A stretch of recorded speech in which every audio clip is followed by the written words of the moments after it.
오늘 준비한 사연은 아내가 남편의 그걸 서지 못하게 하려고 이걸 먹여버린 이야기입니다. 사연 시작하겠습니다. 결혼한 지 20년이 넘은 남자입니다.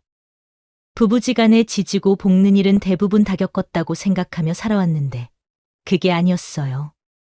싸우기도 많이 싸우고 인생의 파도가 몰려와도 같이 힘을 합쳐 이겨내기도 했는데 같이 살면서 정말 미안한 실수를 딱 한 번 아내에게 한 적이 있어요. 그때 충격이 너무 컸던지 아내는 마치 다른 사람이 된 것처럼 변하기 시작했고 그 일로 인해 직장까지 그만두게 되었어요. 직장을 그만두기 전까지 제가 일했던 곳은 쉽게 말해서 제조 공장이 있고 그 제품을 판매하는 오프라인이 있다면 그 중간에서 다리 역할을 해주는 업체예요. 거기서 제가 하는 일은 오프라인 매장 관리와 물건 세팅, 그리고 결제를 받아오는 업무를 맡고 있었어요. 자주는 아니지만 어쩌다 한 번씩 매장 전체가 다른 사장님에게 팔리는 경우가 있는데 내가 관리하는 매장에서도 그런 일이 생겨서 잔고 확인서랑 바뀐 사장님께 인사드리러 가게 되었어요. 사장님, 저 왔어요. 바쁘시죠? 바쁘긴 그냥 있어. 갑자기 매장도 넘기시고 다른 좋은 거 하시려나 봐요. 왜 물건 팔아달라고? 나도 좀 쉬어야지. 주말도 없이 이제는 체력 달려서 못하겠어. 에이, 아직 젊으신데. 혹시나 다시 하시게 되면 저한테 주문 주셔야 돼요. 알았어. 그런데 인수하신다는 사장님은 아직 안 오셨나 봐요. 오늘 사장님 도장이랑 새로 하시는 사장님 도장도 받아가야 되는데. 안 그래도 30분 정도 늦는다고 연락 왔었어. 사장님은 그 말을 하시고는 밀크 커피를 한 잔 내어주시며 같이 기다리자고 했어요. 그냥 있기에는 그래서 재고 물량이랑 인수인계 받을 서류랑 잔고 내역 서류들을 챙기며 기다렸더니 얼마간의 시간이 지난 후 가게 문이 열렸어요. 죄송해요. 제가 좀 늦었죠? 아니에요. 저도 금방. 문을 열고 들어온 분은 여사장님이었는데 얼굴을 보자마자 깜짝 놀라고 말았어요. 이번에 인수하신다는 분이 너였어? 웬일이래 물건 대준다는 업체 사람이 자긴 거야? 그래, 살다 보니까 이런 우연도 있네. 여사장님의 정체는 15년 전, 그러니깐 내가 20대 중반 시절 만났던 예지 여자친구였어요. 만남이 길었던 것도 아니었고 긴 세월 동안 잊혀질 법도 한데 단번에 그녀의 얼굴이 기억났던 이유는 그녀와 만남을 가질 때 정말 그쪽으로 너무 잘 맞아서 아내와 함께 할 때도 가끔씩 기억이 났었거든요. 그동안 잘 지낸 거야? 결혼은 했고? 응, 결혼한 지 벌써 10년 되었어. 애도 한 명 있고. 그래, 좋겠다. 난 아직 결혼도 못한 노처녀인데. 뭐가 노처녀야, 아직 한창인데. 에이, 그래도 40이면 노처녀지. 하나도 그렇게 안 보여. 여전히 이쁜데. 뭐야 지금 나한테 영업하는 거야. 둘이서 정답게 이야기를 나누고 있으니 기존 사장님이 눈이 동그랗게 하시고는 물었어요. 둘이 아는 사이야. 그럼요, 이 친구 때문에 제가 얼마나 마음 고생했는데요. 그래. 팀장님이 실수라도 한 거야. 에이, 실수는요. 제가 얼마나 이 친구를 좋아했는데요. 아마 그때 이사만 안 갔어도 제가 데리고 살았을걸요. 그럼 예전에 둘이서 그렇고 그런 사이였나 보네. 땡땡아, 농담도. 사장님, 진짜 믿으시겠다. 농담들 그만하시고 이제 일하시죠. 행여나 업계의 소문이 이상하게 날까봐 얼른 말을 돌리고는 그날 목표했던 일들을 하기 시작했어요. 3명이서 둘러앉아서는 서류를 확인하고 어느 정도 일이 끝났을 때쯤에 기존 사장님은 일이 있으시다고 먼저 나가 버려서 둘이서만 남게 되었어요. 끝나고 회사로 들어가는 거야? 그렇지 뭐. 들어가서 마무리하고 퇴근해야지. 그럼 퇴근하고는 뭐 하는데? 글쎄, 퇴근하고 따로 하는 거는 없어서 바로 집에 갈 것 같아. 그래. 그럼 오랜만에 둘이서 술 한잔 할까? 둘이서 먹자고? 왜 부담스러워? 아니, 부담스러운 거는 아닌데. 맞다. 내가 오늘 약속이 있다는 걸 깜빡했네. 다음에 하자. 다음에. 순간적으로 마음이 흔들렸지만 가정이 있는 몸으로 그러면 안 될 것 같다는 생각에 대충 둘러대다가 명함만 전달하고는 사무실로 복귀했어요. 그날 저녁 퇴근해서 시간을 보내다가 자려고 누웠는데 낮에 만났던 그녀 얼굴이 자꾸 아른거려서 잠을 뒤척이다가 새벽이 되어서야 겨우 잠들 수 있었어요. 다음 날에 가게 인수인계는 잘 되어 가는지 문자라도 한 통 보낼까 생각을 하다가도 선을 넘는 느낌이 들어서 보내지 않았고 애써 그녀를 잊으려고 노력하며 다시 일상생활을 시작했어요. 그러다가 하루는 실적 보고를 하는 날이었는데 목표 실적보다 10% 정도가 떨어져서 된통 깨지고 회사에 앉아있기가 눈치도 보이고 답답함과 상사의 닥달 때문에 거래처에 갔다 온다고 하고는 무작정 밖으로 나갔어요. 막상 나오기는 나왔는데 갈 곳도 없고 해서 공원 벤치에서 지나가는 사람들을 아무 생각 없이 멍하니 쳐다보고 있는데 전화가 오는 거예요. 여보세요? 자기야, 바빠? 웬일이야? 갑자기 전화해서 자기야라니. 뭐 필요한 거 있어? 필요한 거 있을 때만 전화할 수 있는 거야? 그건 아니지. 귀한 고객님이신데 그냥 아직 물건 들어갈 때가 아니라서 물어본 거야. 야, 그런데 너 목소리가 왜 다 죽어가냐? 오늘 힘들었나 보네. 힘들기는 그냥 잠이 와서 그런다. 장사 준비는 잘 되어가는 거야? 대충은. 그런데 어느 일 잘하는 남자가 깜빡했는지 제품 팜플렛을 안 주고 갔네. 품목 리스트만 있고 팜플렛은 없어서 심히 걱정하는 중이다. 미안. 그런 거는 내가 알아서 챙겨줘야 되는데 언제까지 필요한 거야? 나야, 빨리 주면 좋지. 시간 있으면 오늘 갖다 주라. 내가 10분 있다가 다시 전화할게. 전화를 끊고는 얼른 차에 가서 팜플렛이 뒷자리에 있는 걸 확인하고는 다시 그녀에게 전화를 걸어서 지금 간다고 했어요. 자, 여기. 고마워. 엄청 빨리 왔네. 근처라서 일찍 왔어. 정말 미안하다. 담당자가 이런 걸 다 깜빡했네. 그날 너 만나서 내가 너무 당황했나 봐. 당황만 한 거야? 좋지는 않았고. 사장님이 그렇게 말하시면 당연히 좋지요. 그래. 내가 사장이다. 앞으로 전화하면 제깍제깍 달려오고 샘플도 있는 대로 다 갖다 주고. 야, 그리고 팜플렛만 가지고 온 거야? 개업하는 집에 선물도 없이 손이 아주 가볍다 가벼워. 실없는 농담을 주고받으며 대화를 하다가 그녀가 내 얼굴을 빤히 보더니 야, 그런데 너 얼굴이 안 좋다. 무슨 일 있어? 일은 무슨 오늘따라 기분이 가라앉네. 가라앉으면 다시 띄워야지. 오늘은 안 바빠. 술 한잔 할까? 거절하는 게 당연했는데 그날은 일을 잊고 한잔하고 싶은 날이라 그러자고 했어요. 매장에서 언제 나갈 거야? 난 지금 나가도 상관은 없는데 넌 회사 들어갔다 나와야 되는 거 아니야? 거래처 간다고 하지 뭐. 회사에 전화를 걸어서 거래처 몇 군데 더 가봐야 된다고 퇴근은 바로 하겠다고 보고를 하고 그녀와 함께 술집으로 향했어요. 우리의 추억을 되새길 겸 오랜만에 곱창 한번 구워 먹어볼까? 그녀의 말에 지난날 둘 다 곱창을 좋아해서 데이트할 때 자주 먹었던 곱창이 생각났어요.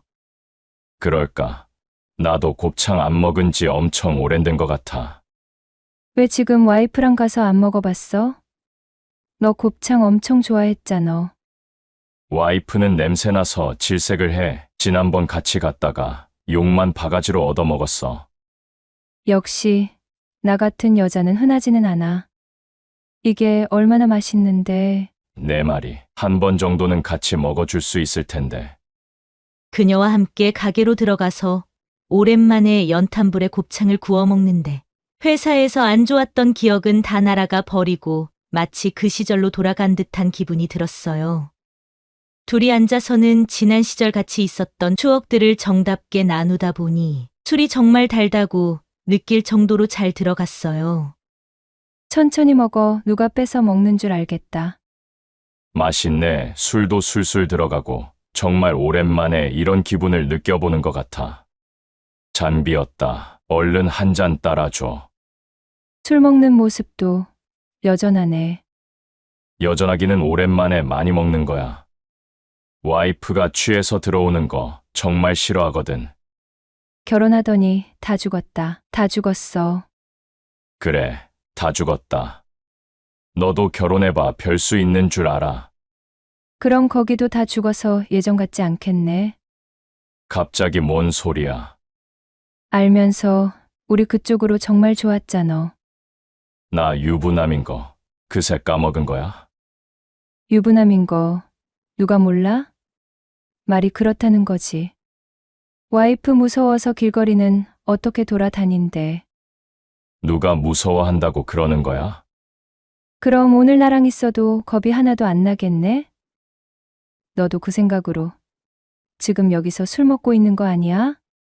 부정할 수 없었어요. 회사에서 기분 나쁜 것도 있었지만 그쪽이 더 강한 건 사실이었어요. 아무 말도 못하고 술만 들이키고 있으니 그녀가 은근슬쩍 손을 잡았어요. 머리에서는 어서 뿌리치라고 지금 이게 뭐 하는 짓이야 라고 외치고 있었지만 욕망은 그러지 못했어요. 모지기는 척을 하며 나 또한 그녀 손을 같이 잡았더니 저를 향해 싱긋이 웃어주더군요. 술기운 때문인지 너무나 아름다워 보이고 저희 다른 이성이 꿈틀대기 시작했어요. 채워져 있던 소주를 마저 마시고는 그녀를 바라보며 말했어요. 그만 나가자. 그녀는 말없이 내 손을 잡더니 일어섰고 카운터로 가서 얼른 계산을 하고는 다음 목적지를 향해 갔어요. 목적지에 도착해서 마치 20대로 돌아가서 뭔가에 쫓기듯이 현관문이 열리자마자 서로에게 다가갔어요. 그렇게 서로에게 집중하고 있을 때 갑자기 휴대폰이 울리기 시작하는 거예요. 야야, 잠깐만. 그 시간에 나에게 전화할 사람은 아내밖에 없기에 그녀를 떼어놓고 조용하라고 말한 뒤 전화를 받았어요. 여보, 어디야? 언제 오는 거야? 술 너무 많이 먹은 거 아니야? 좀 있으면 갈 거야. 거래처 사장님이 오셔서 좀 길어지네. 아무리 그래도 지금 새벽 1시가 넘었는데 거래처 사장님도 너무하시네. 아니야, 나 도와주려고 오신 거니깐 조금만 더 있다가 갈게. 미안해 여보, 먼저 자. 알았어, 올 때 문자나 톡하고. 알았어, 기다리지 말고 얼른 자. 통화가 끝난 듯이 보이자 그녀는 어서 자기에게 오라고 휴대폰을 뺐더니 옆으로 던졌어요. 그 이후에는 아무런 방해도 없이 둘만의 시간을 가졌고 거기에서 나와서는 바로 헤어져서 집으로 갈 수 있었어요. 집에 도착해서 현관문을 여는데 예상대로 아내는 자는지 집에 불은 다 꺼져 있었어요. 피곤하기도 하고 냄새를 지우려는 생각에 얼른 씻으러 목욕탕에 들어가는데 부엌 식탁 쪽에서 인기척이 나는 거예요. 깜짝 놀라서 그쪽을 자세히 보니 어둡지만 사람의 형상이 보였고 이내 아내인 걸 알게 되었어요. 안 자고 여기서 뭐해? 불이라도 켜고 있지. 화가 난 줄 알고 최대한 부드럽게 말하며 부엌 불을 켰더니 아내는 울었는지 눈이 충혈되어 있었고 탁자 위에는 휴대폰이 올려져 있었어요. 내가 무슨 일을 하고 왔는지 아내가 알고 있을 거라고는 꿈에도 상상하지 못하고 집에 무슨 일 있냐고 물어봤어요. 아내는 휴대폰을 터치하면서 뭔가를 틀더니 입에 담지 못할 말들을 퍼부으며 끝이라고 하는 거예요. 다짜고짜 퍼붓는 모습에 화가 났다가 휴대폰에서 흘러나오는 목소리에 좌절하고 말았어요. 흘러나오는 휴대폰 소리에는 아내가 전화 오고 나서부터 일어난 모든 상황이 다 녹음되어 있는 거예요. 끊었다고 생각했던 전화가 그녀가 던지는 바람에 끊어지지 않았고 아내는 휴대폰에서 흘러나오는 소리에 지금 어떤 일이 일어나고 있는지 알아채고는 그때부터 녹음을 했던 거였어요. 여보, 그게 아니라 내 말 잘 들어봐. 오해는 하지 말고. 무슨 오해를 말하는 건데? 딴 여자 만나서 GX 발엑스를 하고 다니는 오해 말하는 거야? 내가 저런 사람을 믿고 살았다는 내가 도르넥스지. 아무 말도 할 수 없었어요. 분노하는 아내의 모습에 정신이 번쩍 들어서 그 자리에서 무릎을 꿇고는 빌고 또 빌었어요. 아무리 변명을 하고 실수였다고 말해도 아내의 귀에는 들어가지 않더군요. 아침이 밝아올 때까지 빌면서 정말 딱 한 번이었다고, 어떻게 만났고 누구며 오늘 만나게 된 과정을 솔직하게 전부 말했어요. 아내는 너무 큰 충격으로 아무런 대꾸도 하지 않고 가만히 있다가 조용히 일어서더니 방으로 들어갔어요. 아내가 들어간 뒤 방 안에서는 절규에 가까운 울음소리만 흘러나오더군요. 아무 말도 못하고 문 앞에서 덩그러니 서서 있다가 힘없이 집을 나와서는 회사로 갔어요. 아무것도 손에 잡히지 않더군요. 근무하는 중간에 아내에게 연락을 해봐도 돌아오는 답장도 없었고 원하지 않은 어제 그녀에게만 연락이 왔어요. 처음에는 안 받았더니 계속 전화가 오길래 피할 문제만은 아니라는 생각에 밖으로 나가서 전화를 받았어요. 여보세요? 자기 출근 잘했어. 혹시 해장 안 했으면 점심때 회사로 갈 테니까 같이 해장이나 할래? 여기가 어디라고 온다는 거야? 그냥 안 된다고 하면 되지. 왜 화를 내? 너 때문에 지금 무슨 일이 일어났는지 알아? 아니다, 너가 무슨 죄가 있겠니? 동조한 내가 나쁜 놈이지. 우리 여기서 그만하자. 갑자기 왜 그러는 거야? 이유도 설명 안 해주고 그냥 그만하자 하면 끝인 거네. 아내가 알아버렸어. 아니, 그걸 어떻게?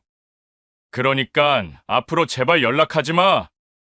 나도 연락할 일 없을 테니까. 그녀의 대답도 듣지 않고 그냥 전화를 끊어버렸어요. 아내 생각에 하루 종일 초조해하다가 퇴근 시간이 되자마자 뛰쳐나가듯이 나가서는 집으로 향했어요.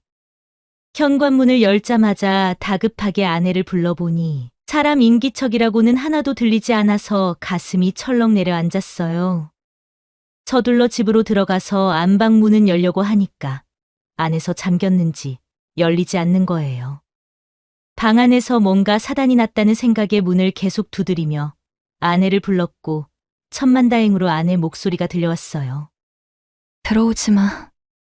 여보, 그러지 말고 나랑 이야기 좀 해. 나 건들지 마. 그냥 내가 나갈 때까지 기다려. 아내는 기다리라는 말만 하고 다음부터는 대답도 하지 않았어요. 어쩔 수 없이 아내가 나올 때까지 거실에서 잠을 자며 회사를 나가는 생활을 하게 되었어요.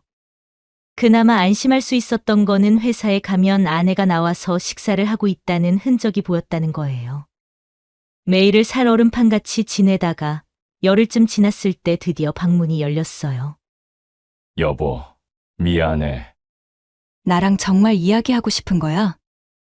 당연하지. 자기가 용서만 해준다면 뭐든지 할 수 있어. 그 말에 책임질 수 있는 거지. 내가 어떻게 하면 용서받을 수 있을까? 그럼 우선 휴대폰 번호부터 바꿔. 알았어. 그거면 되는 거야? 회사도 그만둬. 갑자기 회사를 어떻게 그만둬? 뭐든지 한다며 그 여자랑 엮여져 있는 건 다 지우고 싶다고. 아무리 그래도 회사는. 아내는 식탁에서 일어나더니 나랑 다시 잘해볼 생각이면 회사 그만두고 다시 이야기해. 무슨 생각으로 회사를 그만두기를 바라는지 충분히 이해가 되었지만 10년 넘게 다닌 회사를 한순간에 그만두기는 쉽지가 않았어요. 고민에 고민을 하고 일주일 후에 결국 사직서를 내었고 갑작스런 사표로 회사에서는 다른 직원이 구해지고 나가기를 바래서 3개월 후 최종적으로 회사를 그만두었어요. 퇴사를 하고 나서 다른 직장을 구하기 위해 노력하는 모습들을 유심히 보던 아내는 조금씩 마음을 열어주기 시작하는 거예요. 처음에는 단순하게 아침 인사를 하는 정도로 시작하다가 점차 대화 시간도 길어지고 가끔 웃는 모습도 보이더니 2개월 후에는 완벽하게는 아니지만 예전 부부의 모습으로 되돌아갈 수 있었어요. 여기서 사연이 끝나고 행복하게 살았으면 좋았을 건데 문제는 다시 직장을 구하고부터 시작되었어요.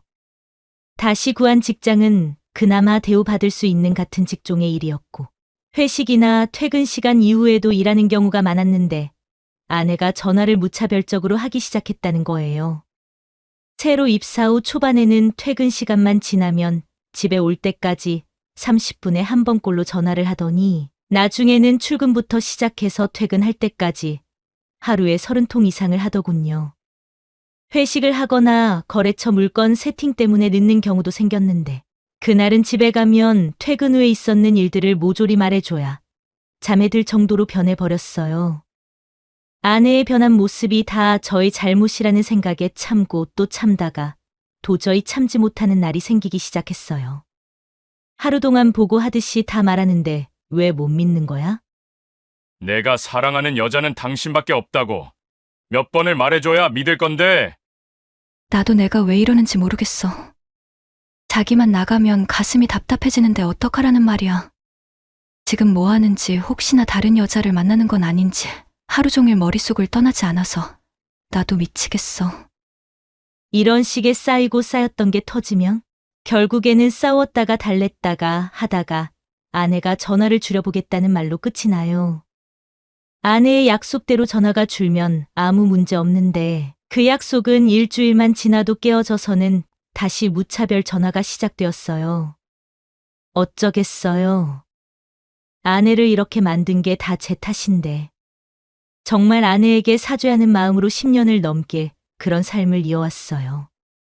어느덧 아내의 나이가 50이 가까워졌을 때 전화 횟수는 하루 10통 안팎으로 줄었다가 불청객이 오면서 지난날보다 더욱 심하게 되어 버렸어요. 그건 다름 아닌 여성의 기분을 하루에도 10대 번 변하게 한다는 갱년기라는 녀석이 찾아온 거예요. 처음에는 그저 예민해졌다고 생각만 했는데 갈수록 변화가 심해지더군요. 아침에 출근 준비를 하고 식사를 차려 놓았다길래 먹어보니 마치 소금을 들이 부은 것처럼 짜서 먹기가 너무 힘든 날이었어요. 여보, 요새 몸이 힘들거나 피곤한 일 있었어? 아니 왜? 그냥 오늘따라 국이 평소보다 조금 다른 것 같아서. 먹기 싫으면 먹기 싫다고 하지. 왜 그런 소리를 하는 거야? 그런 게 아니라 자기 걱정이 되어서 물어본 거야. 핑계는 그냥 맛없다고 하면 그만이지. 먹기 싫으면 일이네. 크게도 아니고 오늘따라 맛이 좀 다르다는 한마디만 했는데 화를 버럭 내면서 먹고 있던 음식들을 낚아채더니 싱크대에 그대로 전부 부어버리는 거예요. 너무 황당해서 뭐라고 말도 못하고 식탁에 앉아 있었고 아내는 안방으로 가더니 문을 쾅 하고 닫아버렸어요. 그 일이 있고 며칠 후에는 월 마감 때문에 늦게까지 업무를 보고 집에 가게 되었어요. 평소와는 다르게 집에 불이 하나도 켜져 있지 않아서 아내를 부르며 들어가는데 아내가 거실에서 불도 안 켜고 쪼그려 앉아서는 하염없이 울고 있는 거예요. 너무 놀래서 불을 켜고는 아내 옆으로 갔더니 너무 불안했다며 품에 안겨서는 한참을 울더군요. 나한테 말 못할 일이 있어. 이런 건 아닐까? 라는 생각에 이것저것 물어보며 이야기를 나누었는데 결론은 이유 없이 울었던 거예요. 아무래도 아내에게 이상이 생긴 것 같다는 생각에 병원에 가자고 했고 아내는 괜히 일 만든다며 혼자 갔다 오겠다고 했어요. 병원에는 갔다 왔어. 뭐라고 하던데. 아, 몰라. 짜증나. 그러지 말고 뭐라고 하던데. 당신은 몰라도 돼. 자기 때문에 신경을 많이 써서 이렇게 된 거잖아. 화는 왜 내는 거야? 병원에서 무슨 일 있었어? 병원에서 뭐라고 하는지 알아? 아직 50도 안 먹은 내가 갱년기란다, 갱년기. 이게 다 너 때문이야. 갱년기라는 사실을 알고 나서 아내의 히스테리는 더욱 심해지기 시작했어요. 불면증이 찾아왔는지 밤새도록 TV를 껐다 켰다를 반복하기 시작했고 잠을 못 자서 그런지 엄청 예민한 사람으로 바뀌었어요.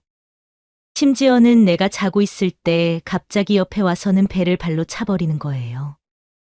아픈 건 둘째 치고 자다가 날벼락도 아니고 배를 움켜잡고 일어나서 왜 그러냐고 물으니 아내의 대답은 너무 황당했어요. 새벽까지 잠을 못 자다가 겨우 잠들었는데 내가 몸부림을 치면서 아내를 건드렸고 그 바람에 잠에서 깬 아내는 너무 화가 나서 자기도 모르게 그랬다고 하더군요. 그런 일들을 계속해서 겪으니 솔직히 집에 들어가기가 싫었어요.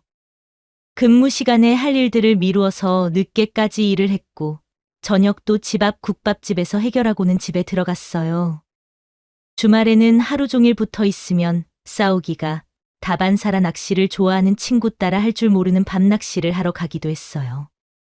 평소 하던 취미가 아니라서 재미를 느끼는 거는 없었지만 아내 눈치를 살펴보지 않아도 된다는 편안함에 그 시간만큼은 숨을 쉴 수가 있었어요.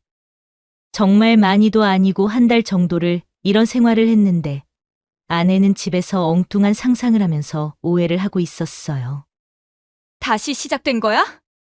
또 왜 그래? 다시 시작하다니. 몰라서 묻는 거야? 이번에는 도대체 누구야?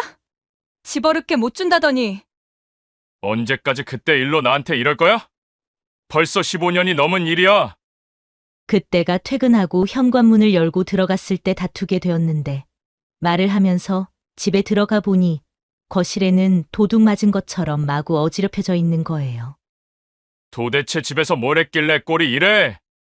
당신 바람 피는 증거 찾으려고 한 거야. 내가 이러는 건 당연한 거 아니야?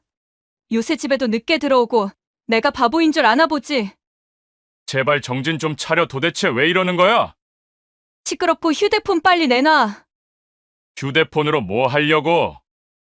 짜증나니까 빨리 줘. 내가 모를 줄 알아? 여자랑 연락하고 있잖아. 동네 언니들에게 자기 요새 행동 말하니까 100% 바람이라고 하더라. 한숨이 절로 나왔지만 휴대폰을 안 주면 밤새도록 괴롭힐 걸 알고 있어서 결국 내어주게 되었어요.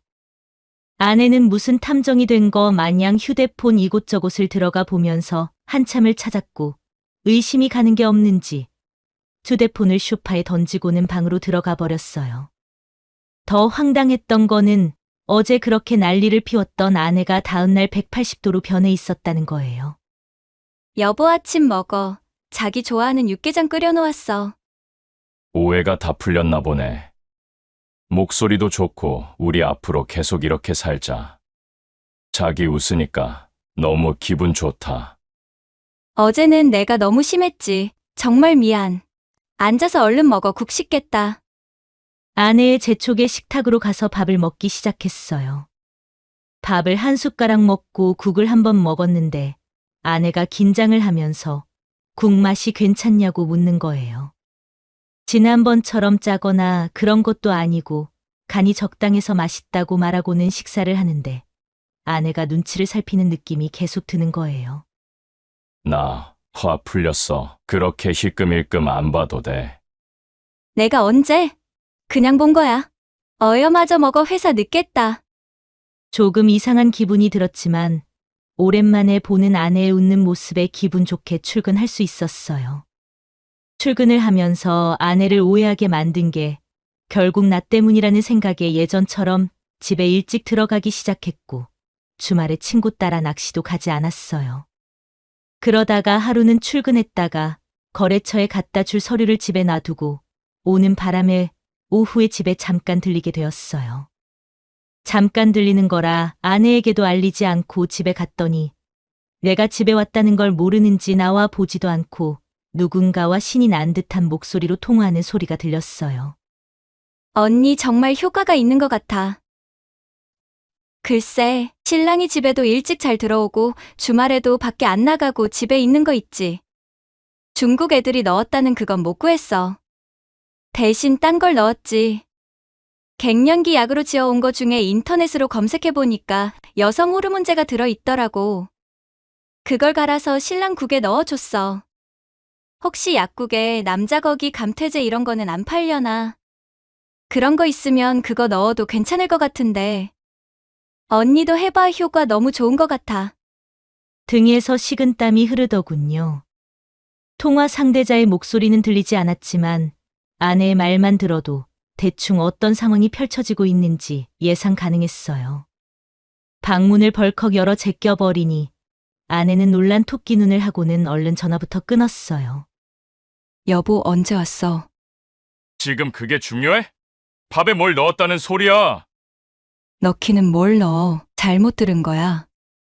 아내의 뻔뻔한 태도에 처음으로 입에 담지 못할 말들을 퍼부었어요. 처음 보는 남편의 모습에 자신이 어떤 일을 한 건지 깨닫고는 체념한 듯 모든 걸 이야기하기 시작했어요. 아내는 증거를 찾지 못했지만 이미 다른 여자가 있다고 확신을 하고 있었어요. 방에서 어떻게 증거를 찾을지 고민을 하다가 우연히 인터넷으로 기사를 보았는데 중국 아내들이 남편에게 이걸 넣어서 2주 만에 효과를 보았다는 걸 보고 충동적으로 그랬다고 하는 거예요. 너무 기가 차서 언제부터 넣었냐고 물어보니 일주일 정도 되었다고 하더군요. 담담하게 자신이 한 일들을 말하는데 이제는 화를 낸들 뭐 하겠냐는 생각만 들어서 그냥 아무 말도 못하고 집을 나왔어요. 회사도 못 가겠더군요. 사무실에 전화해서 반차를 내고는 하염없이 걸었던 것 같아요.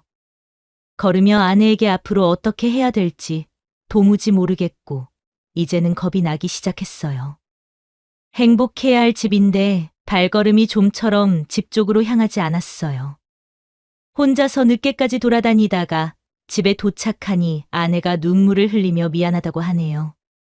그런 아내의 모습을 보면 또다시 측은한 생각이 올라오고 앞으로 아내랑 살아가면 이런 일들이 되풀이 될 것 같은데 갱년기가 지나가길 참고 기다리면 될까요? 그나마 다행인 건 아내가 넣었던 게 검사를 해보니까 이상은 없다고 했어요. 언제까지 아내의 행동을 참을 수 있을지 모르겠지만 일단은 계속 참아보려고 합니다. 여기까지가 오늘 준비한 사연이었습니다. 여러분의 구독은 영상 제작에 많은 도움이 됩니다. 사연 많은 여자였습니다.